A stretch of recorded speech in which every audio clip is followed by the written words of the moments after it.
Hello friends, स्वागत है आपका all about computer networks channel में। फ्रेंड्स, आज की इस वीडियो में हम अपनी pfSense फायरवॉल में डुअल वैन बेसिक लोड बैलेंसिंग को कॉन्फ़िगर करना सीखेंगे। आइए कॉन्फ़िगरेशन स्टार्ट करने से पहले लोड बैलेंसिंग की कुछ रिक्वायरमेंट्स हैं, उनको देख लेते हैं। तो हार्डवेयर रिक्वायरमेंट्स में आपको चाहिए 2 इंटरनेट कनेक्शन, दोनों ही अलग अलग ISP से लिए हुए होने चाहिए। यदि आप दोनों इंटरनेट कनेक्शन एक ही ISP से ले लेते हैं तो आपको फेल ओवर का बेनिफिट नहीं मिल पाता है। जैसे ही आपका इंटरनेट डाउन होगा तो आपके दोनों इंटरनेट कनेक्शन एक ही टाइम पर डाउन हो चुके होंगे, तो इसका कोई बेनिफिट आपको नहीं मिलेगा। और दोनों इंटरनेट कनेक्शन यदि आप एक ही ISP से लेते हैं तो लोड बैलेंसिंग का भी आपको बेनिफिट नहीं मिल पाएगा। ठीक है, तो ये आपकी फर्स्ट रिक्वायरमेंट हो गई। सेकंड रिक्वायरमेंट है pfSense राउटर आपके पास होना चाहिए फुली कॉन्फ़िगर्ड, ये तो ऑब्वियस सी बात है। और उसमें 3 लैन कार्ड लगे हुए होने चाहिए मिनिमम। आप 3 से ज्यादा भी लगा सकते हैं, या सर्वर ग्रेड का कोई लैन कार्ड आप यूज कर सकते हैं जिसमें 2 या 4 पोर्ट होते हैं।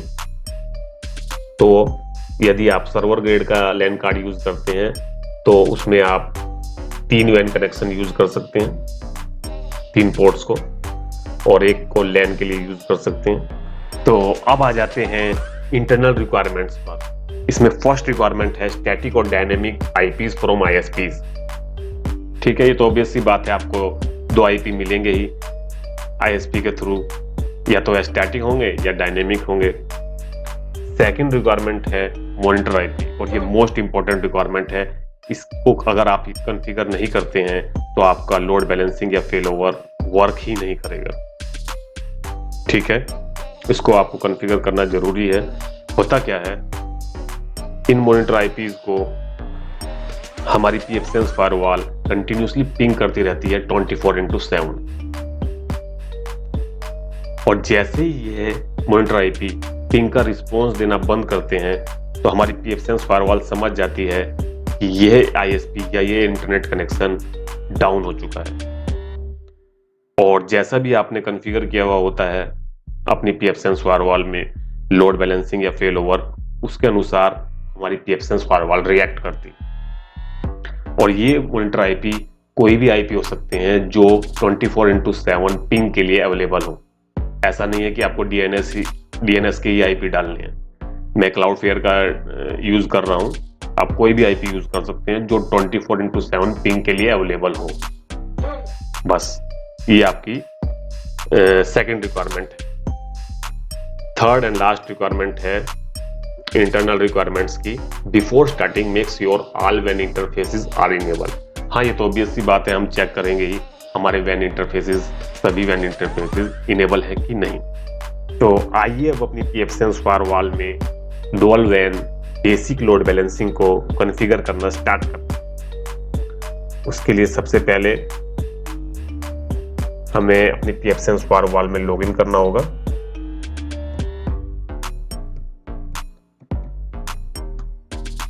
और लॉगिन करने के बाद सबसे पहले आपको चेक करना है दोनों गेटवेज ऑनलाइन है कि नहीं। हमारे दोनों गेटवेज ऑनलाइन है और लॉस भी 0% शो हो रहा है। परफेक्ट। यदि आपको गेटवेज आपके डैशबोर्ड पर शो नहीं हो रहे हैं तो यहां पर आपको अवेलेबल विडगेट से गेटवेज ऐड करा लेते हैं। ठीक है,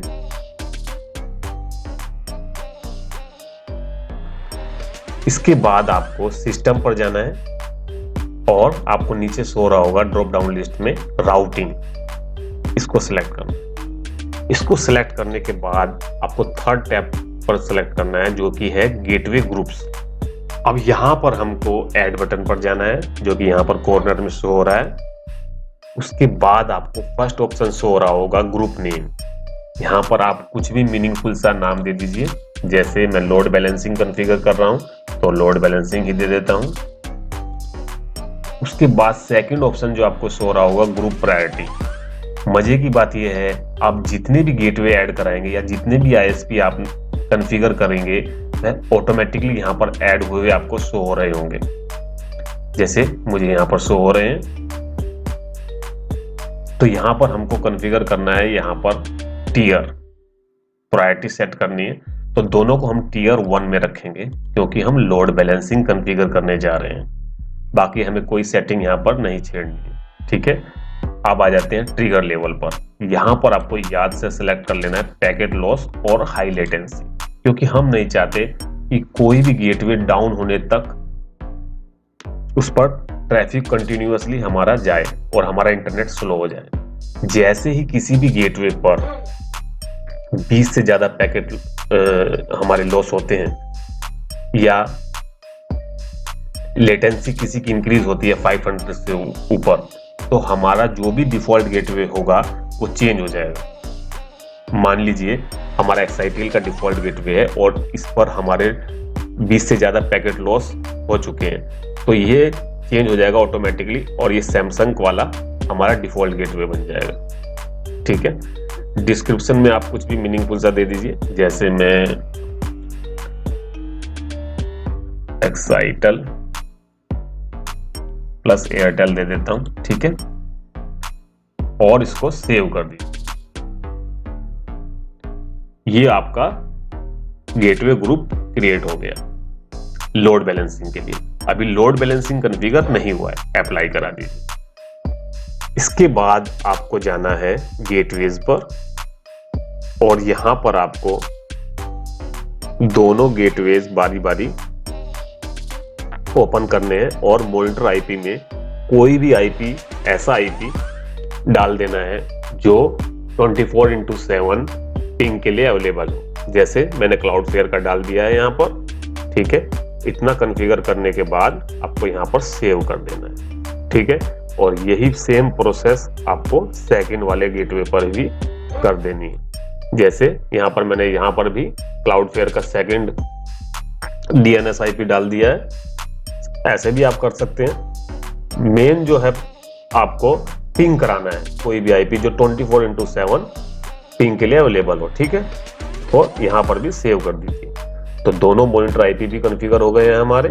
अच्छा, अब आते हैं हम डिफॉल्ट गेटवे सेटिंग्स। यहाँ पर आपको डिफॉल्ट गेटवे IPv4 के सामने ऑटोमेटिक सेलेक्ट हुआ मिलेगा। इसको हटाकर आपको load balancing Excitel plus Airtel जो हमने अभी ग्रुप क्रिएट किया था उसको सिलेक्ट कर देना है। अब सवाल उठता है कि हम गेटवे ग्रुप को ही डिफॉल्ट गेटवे में क्यों ऐड करा रहे हैं। जब भी कोई डिफॉल्ट गेटवे, जैसे इस टाइम पर एक्साइटल डिफॉल्ट गेटवे बना हुआ है, हाई लेटेंसी या ज्यादा पैकेट लॉस करने लगता है तो ये ऑटोमेटिकली दूसरे गेटवे पर स्विच कर जाता है। कहने का मतलब है दूसरे गेटवे को एज अ डिफॉल्ट गेटवे बना लेता है,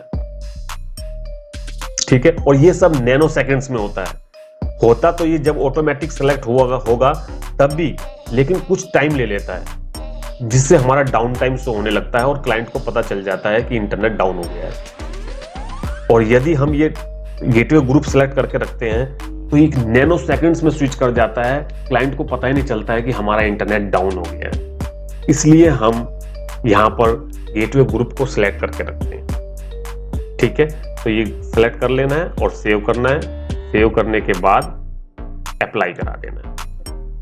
अब चलते हैं थर्ड स्टेप पर। सिस्टम पर जाना है उसके लिए और जर्नल सेटअप पर जाना है। यहां पर जो हमने ये दोनों डीएनएस आईपी डाले हुए हैं इनके लिए हमें गेटवे सिलेक्ट करना है कि इस डीएनएस आईपी को ये गेटवे यूज करेगा और इस डीएनएस आईपी को हमारा ये गेटवे यूज करेगा। दोनों हमारे इंटरनेट कनेक्शन के लिए दो अलग अलग डीएनएस कॉन्फ़िगर हुए होने चाहिए, ठीक है। जैसे आपने यहाँ पर देखा भी होगा और लिखा हुआ भी है, optionally select the gateway for each DNS server when using multiple WAN connections, there should be at least 1 unique DNS server per gateway, ठीक है। तो हमने दोनों क्लाउडफ्लेयर के ही यूज कर लिए हैं, ऐसा भी आप कर सकते हैं और यहाँ पर सेव कर दीजिए, ठीक है। इतना करने के बाद आपका आधा काम हो चुका है। इसके बाद आपको रूल क्रिएट करना है और रूल क्रिएट करने के लिए जाना है फायरवॉल टैब पर, उसके बाद रूल्स पर और उसके बाद लैन टैब पर, ठीक है।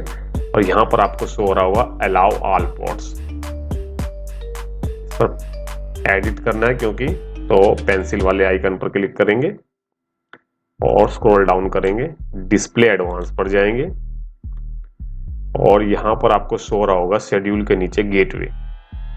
यहाँ पर आपको जो आपने ग्रुप बनाया था लोड बैलेंसिंग वाला वो सिलेक्ट कर देना है। ये देखिए load balancing Excitel plus Airtel, ठीक है। तो इसको हम सिलेक्ट कर लेंगे और सेव कर देंगे। तो ये आपका लोड बैलेंसिंग कॉन्फ़िगर हो गया, बेसिक लोड बैलेंसिंग, ठीक है। तो अब बारी आती है हमारे लोड बैलेंसिंग रूल को चेक करने की। हमारा लोड बैलेंसिंग रूल ठीक से इंप्लीमेंट हुआ है कि नहीं, आइए चेक करते हैं। तो चेक करने के लिए हमें जाना होगा डायग्नोस्टिक्स पर, उसके बाद आपको शो रहा होगा सॉकेट्स के नीचे स्टेट्स। यहां पर आप चेक कर सकते हैं, देखिए हमारा ट्रैफिक 2 बार सैमसंग वाले गेटवे से आउट हुआ है और उसके बाद एक्साइटल वाले से आउट हुआ है 2 बार, उसके बाद फिर सैमसंग वाले से 2 बार आउट हुआ है। तो ये हमारा load balancing rule perfectly implement हो चुका है। तो आज की इस वीडियो में हमने डुअल वैन बेसिक लोड बैलेंसिंग को अपनी pfSense फायरवॉल में कॉन्फ़िगर करना सीखा। नेक्स्ट वीडियो में हम एडवांस लोड बैलेंसिंग को कॉन्फ़िगर करना सीखेंगे। फ्रेंड्स, यदि आपको मेरी वीडियोस पसंद आ रही हैं तो मेरी वीडियोस को अपने फ्रेंड सर्कल में शेयर कीजिए, लाइक कीजिए मेरी वीडियोस को, जिससे मुझे मोटिवेशन मिले और मैं आपके लिए इसी प्रकार की यूनिक फायरवॉल से रिलेटेड टेक्निकल वीडियोस लाता रहूं। तो मिलते हैं नेक्स्ट वीडियो में, तब तक के लिए टेक केयर, बाय।